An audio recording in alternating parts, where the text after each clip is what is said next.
Hi and welcome to this video, which is for you who have a narcissistic mother, and we're going to talk about what lies behind when you're feeling that you want to be in relationship, yet you're so fearful and you're so self-critical, and you just find this whole relationship arena really difficult, and you end up perhaps people-pleasing. So what is really going on here? When you have a narcissistic mother, you start life with someone who feels really difficult to be around. Just think about, as an adult with awareness, perhaps, we know there are difficult people around, and we can also learn about narcissism and so on, and it's still difficult. We still get flooded with emotions that are so strong. Yet, when you're a child, you're in the middle of this without any awareness, thinking that you're to blame, because that's what kids do. They are completely loyal to their parents. They're completely at their parents' mercy, and they take things upon themselves to keep the attachment and the relationship safe to the caregiver, and to not fully realize the awful truth that we have a narcissistic parent. But the thing is, most likely your mother was very opinionated, very judgmental, very critical. And all the difficulties meant that you took a lot of badness upon yourself, feeling that you weren't good enough, and feeling that you criticized yourself, you felt stupid, you felt that you did things wrong, impossible, and nobody came to your aid to correct it like a normal parent would. A normal parent does have, we do have instincts to see how our kids are doing. Of course, life can bring us a lot of different challenges, so that we may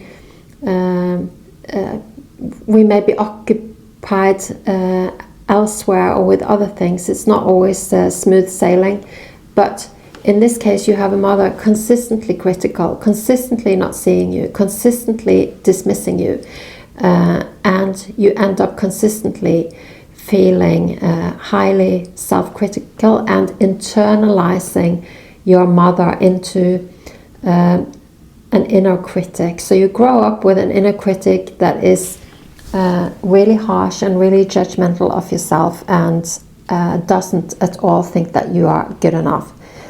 What kind of blueprint does that, or what does that then set you up for when you have this with you?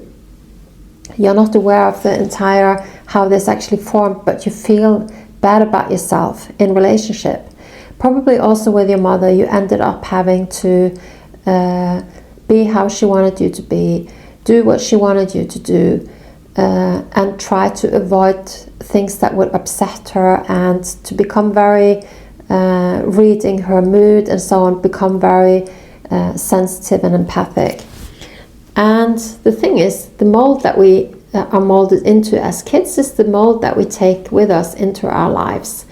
And often we're being so sensitive, being fearful, being feeling not good enough, can set us up for bullying, for example, for other kids taking advantage of this, for inviting people like this and being vulnerable to them, repeating, taking advantage of us and repeating this pattern. So adding to a lot of difficult and painful experiences in relationships, in addition to your mother. So it's very understandable that when you go into relationships, you start off being pleasing, empathic, giving, not really setting boundaries for how other people treat you and so on.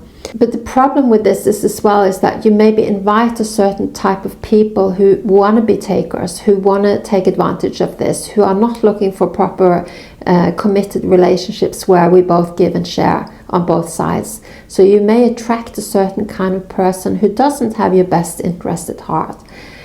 Also, so that just adds to a lot of painful experiences. And then when you have the pattern of judging yourself and criticizing yourself, and taking all the badness upon yourself, then you're really digging yourself deeper and deeper into this. But it's not the truth, because the truth is that you never got to be you. You didn't get to be seen as you. You didn't get help to develop being you like other kids have.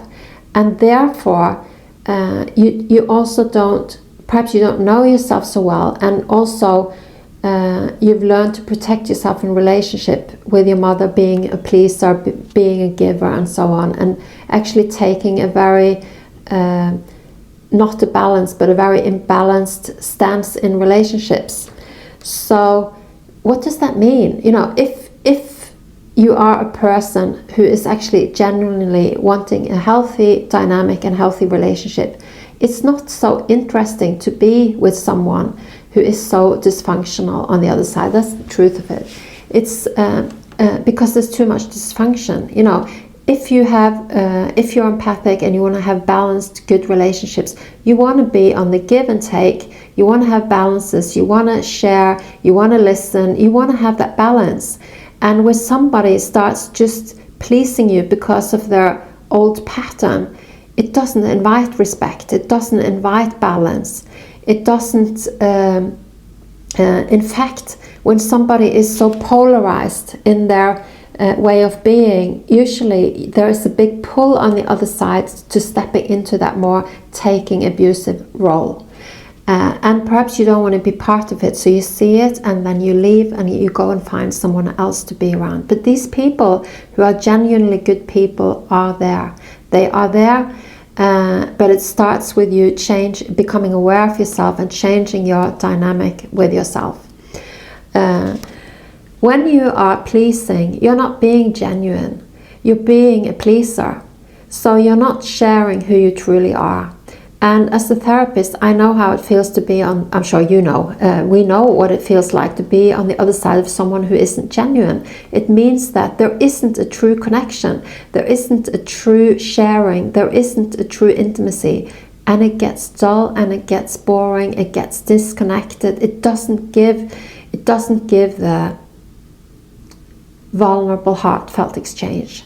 It doesn't give the true connection. It doesn't have that pure, the lack of protection and this lack of survival, but the immediacy of just being who you are. Those are the qualities and connections that really shape a true friendship. But it's not your fault that you ended up struggling with this. The thing is that when you are fearing judgment from others, this is your own psyche coming into play in your life, because you're full of judgment. You had a mother full of criticism and judgment. You started judging yourself, and now you think that other people are doing too. Well, that's called projection. It's a defense mechanism, and when you do this, it's keeping you safe from showing yourself and keeping you stuck in the people-pleasing way of being. However, there are good people out there. If you can learn to separate who you can open to and who you can't, and try to see some of the signs, then perhaps sometimes when you are around people who are not abusers, who are genuine, friendly, good people who want to have good relationships and be mutually giving and taking and being there for you, they are there. But then you need to actually be able to see it past your own projection. If you can only see your projection of and be so stuck in the fear and judgment that you have about yourself, or that you feel is coming from them, then it's going to be really hard to actually connect with those people. But by sharing this in this video, by sharing this, you can start to pause when you feel this reaction and think about it. Is this my mother's old voice? Is this the old program running?